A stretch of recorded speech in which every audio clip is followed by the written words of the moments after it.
아니면 경제적인 어려움, 아니면 사업의 문제와 직장의 문제와 같은 다양한 삶의 고난으로 인해서 힘들어 할 수 있습니다.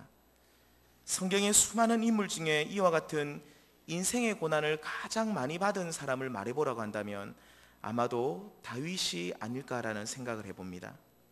그의 일생을 기록하고 있는 사무엘 상하 말씀을 보시면 사무엘 선지자로부터 기름 부음을 받은 그 순간부터 수많은 고난이 그의 삶 가운데 펼쳐지게 된 것을 우리는 볼 수가 있습니다. 사울 왕으로부터 끊임없이 생명의 위협을 받았고, 심지어 자신의 아들인 압살롬의 반역으로 말미암아 왕궁에서 쫓겨나 그래서 이리저리 광야를 헤매는 그런 신세가 되기도 했습니다. 오늘 우리가 함께 읽은 시편 22편 말씀은 이렇게 수많은 고난을 경험했던 다윗이 기록한 시편입니다. 본문 20절 말씀을 보시면 다윗은 자신의 상황을 한마디로 이렇게 요약하고 있습니다. 내 생명을 칼에서 건지시며 라고 말합니다. 이 말씀은 무슨 뜻입니까? 다윗은 자신을 둘러싼 수많은 원수들로부터 생명의 위협을 받고 있다는 뜻입니다. 자신을 모함하고 핍박할 뿐만 아니라 심지어 칼로 죽이려는 수많은 원수들에게 둘러싸여 있다는 뜻입니다. 그러니 하나님께서 이러한 위중 가운데 있는 자신을 건져달라고 하나님께 도움을 구하고 있는 것을 알 수 있습니다. 그런데 다윗은 이러한 고난 속에서 지금 두려워하고 있습니다. 그렇다면 그는 참으로 고통 가운데 두려워하고 있는데 무엇을 두려워하고 있었습니까? 칼의 위험으로 인한 두려움이었겠습니까? 아니면 자신의 아들로부터 아니면 죽임을 당할 것에 대한 두려움이었겠습니까? 오늘 성경에서는 다윗의 두려움은 이런 유의 두려움이 아니었다고 말합니다.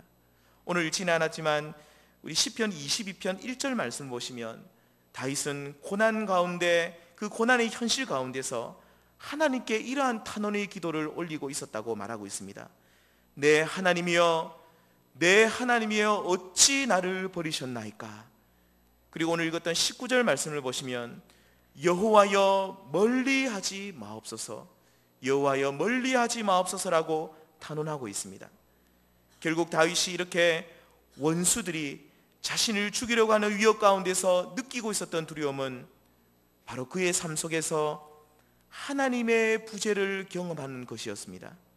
다시 말씀드리면 다윗의 두려움은 자신의 삶 속에서 하나님을 경험하지 못하게 되는 것, 곧 하나님의 임재를 확인하지 못하는 하나님과의 관계성 가운데 나타나는 두려움이었다는 말입니다. 하나님이 나의 삶 가운데 없는 것처럼, 그분을 전혀 느끼지 못하고, 그리고 나를 버린 것처럼 하나님의 그 임재를 전혀 경험하지 못하는 그러한 상황을 맞이할까 봐 다윗은 두려워하고 있었던 것이었습니다.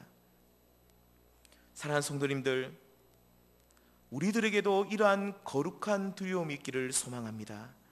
고난 속에서 원수들로 인해서 두려워하는 것이 아니라, 몸의 고통 그 자체로 인해서 두려워하는 것이 아니라, 오직 하나님과의 그 단절을, 그 관계의 단절을 두려워하시는 저와 여러분들 되시기를 바랍니다.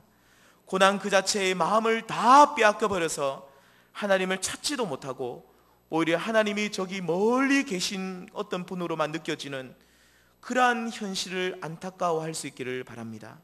다시 한번 말씀드리지만 원수들의 핍박으로 인해 두려워하는 것이 아니라 오직 우리의 삶 속에서 하나님의 부재를 두려워하시는, 하나님으로부터 멀리 떨어지는 것을 두려워하시는 그러한 우리 성도님들 되시기를 바랍니다.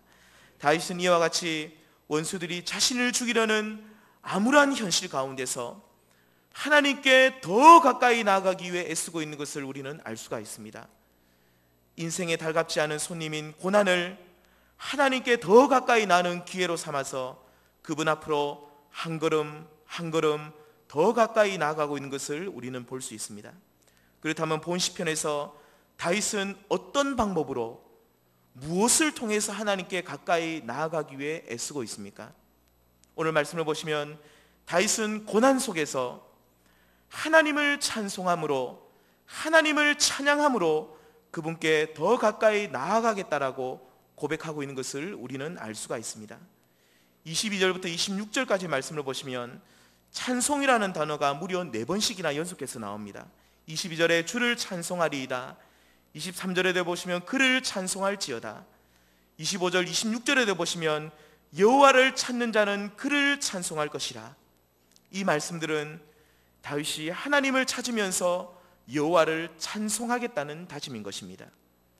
하나님의 하나님 되심을 인정하면서 당신께로 더 가까이 나아가겠다고 고백하고 있는 것입니다.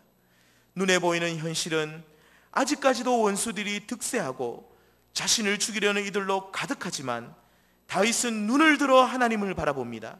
그리고 하나님의 하나님 되심을 인정하는 찬송을 부르면서 하나님께로 가까이 나아가기 위해 애쓰고 있다는 것을 이 말씀을 통해 우리는 알 수가 있습니다. 이렇게 고난 속에서도 하나님께 가까이 나아가기 위해 우리 성도님들도 다윗처럼 찬송하시는 그러한 은혜가 있기를 바랍니다. 말씀을 맺겠습니다. 사랑하는 성도님들, 오늘 우리들도 성경에 나온 다윗처럼 고난 속에서 하나님으로부터 떨어질까, 하나님으로부터 우리의 마음이 멀어질까 두려워하시기를 바랍니다. 그리고 이러한 거룩한 두려움 가운데서 찬송함으로 하나님께 더 가까이 나아가기를 바랍니다.